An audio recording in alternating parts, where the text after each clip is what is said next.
I went back to Russia, but did I leave my husband behind? What was I supposed to do? Stay and finish my PhD or follow the love of my life?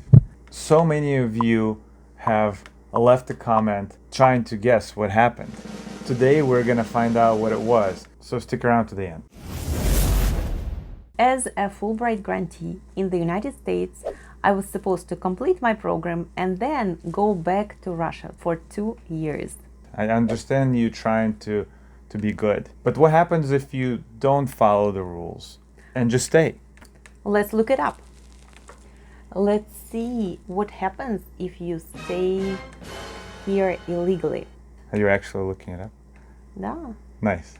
This could lead to arrest and deportation proceedings, and you can be barred from entering the United States for a long period of time. And always be sure to check reputable sources. Достоверные источники. So you decided to do the right thing, and the question was, what happens to your new family? I believe you were married, for maybe a year up to that point? Mm-hmm. That's what I remember. I remember being married for about a year and being in the PhD program for about that long. These are the options that we had. The husband of a Decembrist option. Decembrist, decabrist, is a historical figure in pre-Soviet Russia that had to be sent to Siberia and then their wives follow them. So I could become that American girl that went to Siberia. That's one option. The other option is the Siberian girl goes back to Siberia and the American boy stays and finishes his PhD. What do you think would be the advantage of you staying here and me just going back? Well, I think the clear advantage is not rocking the boat. I finished the PhD program, you go back, get a job, we both make money, you fulfill your promise to the American government, and then we reunite. Mm-hmm. So on paper, that's the thing to do. Mm-hmm. And then the anxieties that I have as a former refugee don't apply. You came to the US as a Jewish refugee, and I did. And what's your question? я забыла. It's okay. Сейчас вспомню. You came to the United States as a Jewish refugee. I wonder how the prospect of going back made you feel. It was not something that I ever considered. I left as a teenager. I didn't really want to go. The reason we left is because things weren't going well for people of Jewish heritage in this, at the time, Soviet Union, which was already crumbling. Did you actually witness it falling apart? Yeah. We were actually going through the process of getting our papers to go to the United States. There was а как будет переворот? Или путч, как это сказать по-английски? Turnover? Неправильно. Переворот. Let's look. Coup. Точно. Coup. Да. Coup is переворот in Russian. There was a coup happening in Moscow.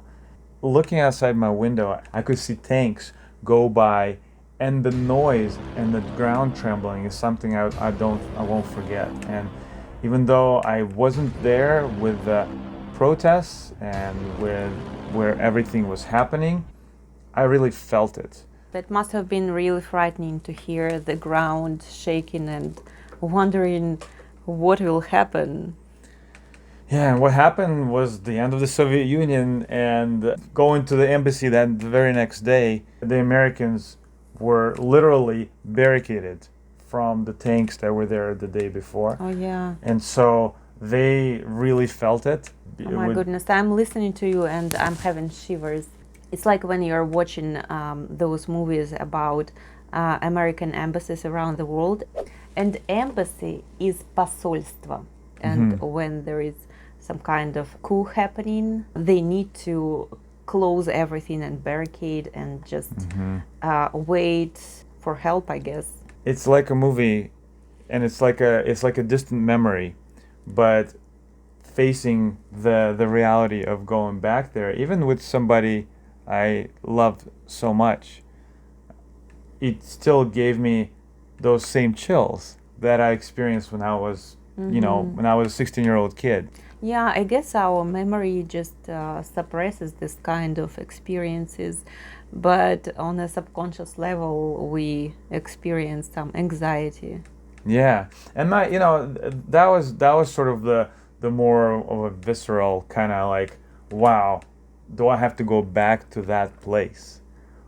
But there were some more, practical anxieties that I had, like, do I speak Russian well enough to pass for a Russian in Russia? And language is язык in Russian, which is the same word for tongue. What if I have to go back there and get a job, or even go to a job interview?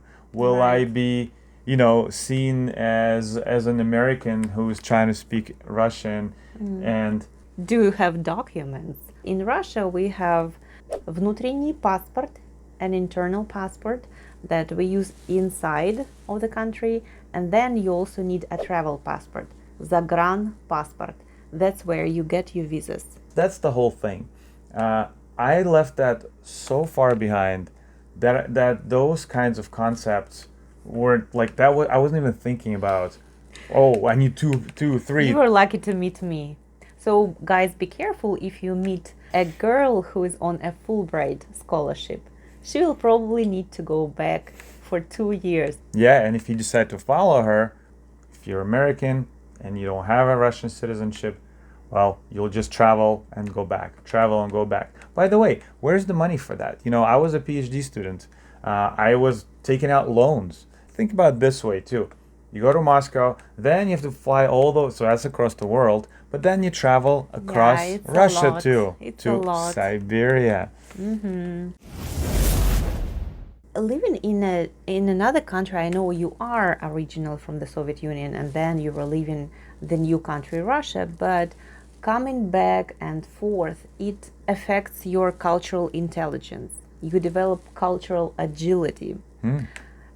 I love to compare people who lived in different countries to chameleons, Huh. because they need to use their camouflage to adapt. A cultural chameleon. Is that a good Um, thing? Did you experience something like that? Did you live in another country for an extended period of time?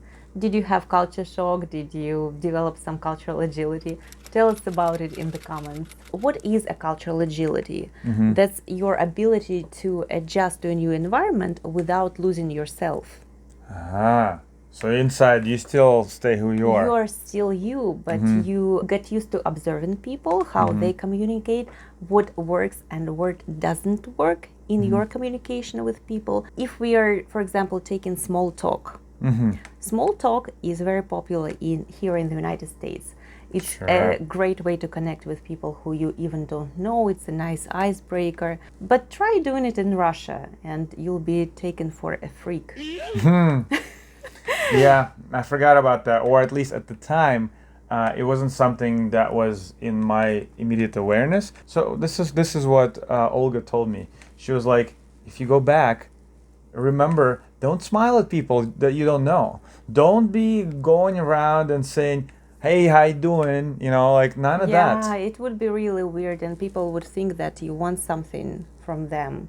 So what you're saying is that the advantage of going back to Russia would be to learn how to, what did you call it? Морду тяпкой? Blunt my facial expression and just kind of blend in with the rest of the populace. Yeah, it's a very rude expression that we sometimes use in Siberia. We can compare it to a poker face, like a blank expression that doesn't say anything about you. Морда тяпкой. And what is тяпка? Do you know? Tyappka is a garden hoe. So basically, you can picture it. It's very flat and it's very expressionless. So if you make your face that way, and don't make eye contact or smile too much at people coming at you, especially if they are in police uniform, you'll be fine. Nobody's gonna check your papers and realize that you're American. And don't try to use this expression with the native speakers in Russian. It's considered rude. Тогда, может, не стоит их учить этому? Наоборот, нормально. Чтобы знали, да? Да. Okay. We've talked a lot about my feelings, my fears about going back to the country that I once fled. But for yourself, you talked about how you didn't want to stay here illegally. I get that. What were you thinking? You became that cultural chameleon that you say is great to be by coming here. And then having to go back, what did it feel like? Before I met you, I was planning to go back to Russia to complete my 2-year homestay requirement and maybe find a job there, maybe travel to Europe after that. But I wasn't planning on one thing, on getting married. I was sure I would complete my master's program and will get on with my life in Russia or in Europe somewhere. Maybe I could apply for a PhD somewhere, I don't know. But meeting you scrambled all my life plan.